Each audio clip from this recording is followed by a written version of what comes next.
when we're trying to be good allies, when we're trying to be anti-racist, we will make mistakes. The point is A couple days ago, I saw a clip on Joe Rogan's podcast where he was essentially exposing how most of the AI tools are woke. Now, when I say woke, I'm not talking about like I robot woke, right? They're not alive.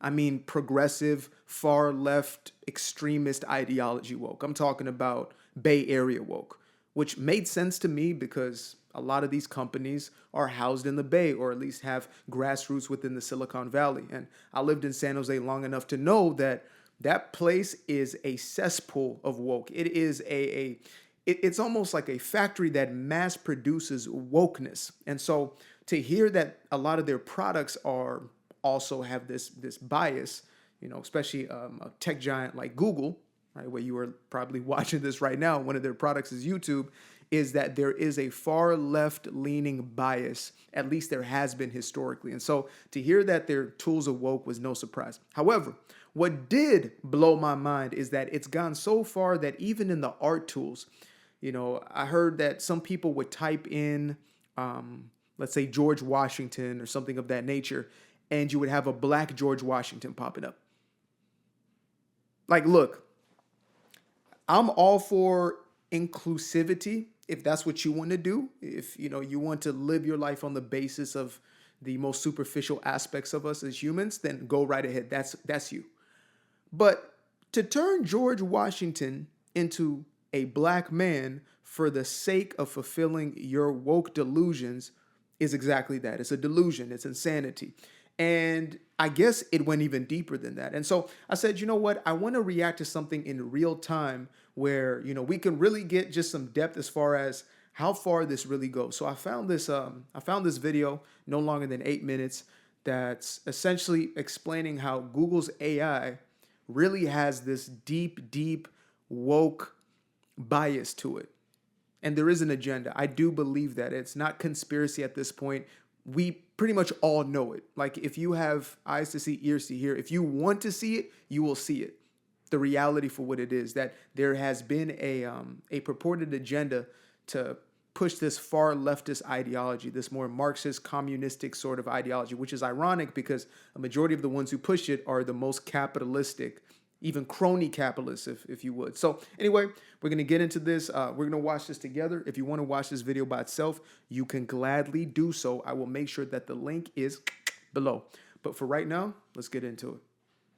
Google's Gemini AI image generator. By this point, you've probably seen it, but just so I can have a laugh too, let's relive that saga. The basics of it are that Google's AI generator on launch day seemed genuinely incapable of creating an image of a white person, even when it was actually called for, like with prompts about America's founding fathers, Polish soldiers in World War II. It injects Asian or black people into images of what a European family was supposed to be. Guys, this is so much better than I thought it would be. Again, I'd only heard of this. I haven't used these tools. I know nothing about them. I just knew that it was pumping out a black George Washington. But okay, yeah. Oh, we're in for one today. We're in for one. Let's go. Family was supposed to look like. The images took over social media in a matter of hours. They quickly prompted an apology from Google, who then halted the product as it updated its software and even were shuttering it for some time. This prompts two very important questions. First, how does this happen?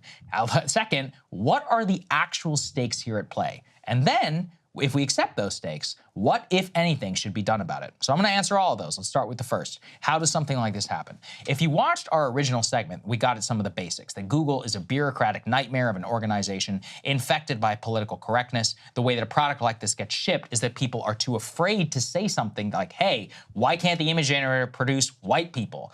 That's a great point. When you go into these echo chambers like a lot of the Silicon Valley, when you have just regular conversations with people, there is this overlaying, especially as a young black man. Like, my experience was far different, where people were stepping on eggshells. They were speaking to me in a certain way because to them, everything is through the lens of, again, their woke ideology, right? Which is the oppressed versus oppressor narrative. And if they are white themselves, there's already this assumption that, I have to be coddled in a certain way, that I have some level of oppression and I'm facing some level of adversity that they could never understand. So that is almost like the premise and the basis that we are communicating. I didn't say anything about anything. I'm just literally existing. I'm just in a coffee shop, right? I'm just in a coffee shop sipping on some tea, and here comes an individual feeling sorry for me. So, yeah. Would rather embarrass the company in front of the eyes of the world than flag it internally and face some problems. Quickly, after this entire fracas became to light, videos began to surface of some talks from Jen Genai. She is an Irish technology executive at Google who heads up the, quote, responsible innovation team for artificial intelligence and is responsible for programming in the social parameters at Google. Let's take a listen to some of her HR philosophy in the past. We do work together day to day to try and advance the technology and understanding around responsible AI. So today, I won't be speaking as much from the Google perspective, but from my own experience. I have worked at Google for over 14 years. I've led about 6 different teams, mostly in the user research, the user experience area, and now in the ethical user impact area. So I'll be sharing some of my learnings from across that time, but also some of my failures and challenges. I think it's okay to talk about things that you've made mistakes in because we will make mistakes. When we're trying to be good allies, when we're trying to be anti-racist, we will make mistakes. The point is that I'm already done, guys. When you start hearing language like that, you know exactly who you're dealing with. Sis, let the white guilt go. Let it go. Let it go. Let it go. Free yourself from the delusion. Free yourself from the fear that has shackled your mind into turning George Washington, a man as white as the Mississippi snow, into a black man. And I think I saw an Asian Thomas Jefferson there. That's, I mean, maybe I can get a black George at some level, right? Because, but I don't think Asian folks made it here until when? Somebody let me know out there. Or my historians, let me know when that happened because cha. make mistakes. The point is, though, to keep trying, to keep educating yourself and getting better day to day. Okay, not surprising, anti-racism, DEI, HR gobbledygook speech. If you're a right-wing internet pundit, most of the analysis, it stops right there. You laugh at these woke idiots and you move on. But I would urge others to not think about AI images, which don't really matter all that much, and instead thinking about the lurking assumptions in the text models that we are missing and what a future with these hanging over our heads will look like. For that to happen, we have to close our eyes and envision a future. A future of AI does not necessarily mean replacement. It more is an altering of our total interaction with machines. Instead of typing something and getting a response, we may use our voice. Instead of asking for a definitive response, we will ask for aggregated recommendations. As we all know, good recommendations are derivative of our knowledge base and imagine you're like, hey, AI, because that's its name, right? AI. Hey, AI, so can you tell me the best scenic route to Los Angeles? And it goes, the best scenic route to Los Angeles is any scenic route where there are no white people. Like, yeah, that's what we're dealing with. Base and assumptions programmed in, and that is where the danger lies. As Brian Chu has deciphered in his Substack newsletter From the New World, the Google paper itself demonstrates the nefarious principles that are programmed into the model. Humans explicitly filter data fed into the Gemini to comply with the diversity standards at Google, and quote-unquote harm reduction is programmed in when the AI is considering questions. Finally, the model itself has a rule, I'm not kidding, where stereotypes should be opposed whether those stereotypes are true or not. So I'm sorry, if I find that there are 0 black people who love chicken and all white people are using seasoning in their food. Okay, if all stereotypes are gone, genuine question, are they going to eradicate the reality of the amount of rice that is consumed by both Chinese as well as Nigerians? Now, it's a very different type of rice, of course, but that's a stereotype. Is that eradicated, Google?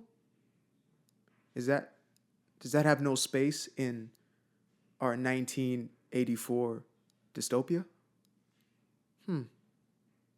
So the stereotype rule is that one responsible for generating the ridiculous image, but it demonstrates how dangerous the language of this type itself is. The model is designed for image and text to do its best to produce false information, let's say on racial stereotypes, even if they are literally true, like in the case of skin color. You can imagine a myriad other ways that this could manifest itself for questions around affirmative action, test scores, crime statistics, and more.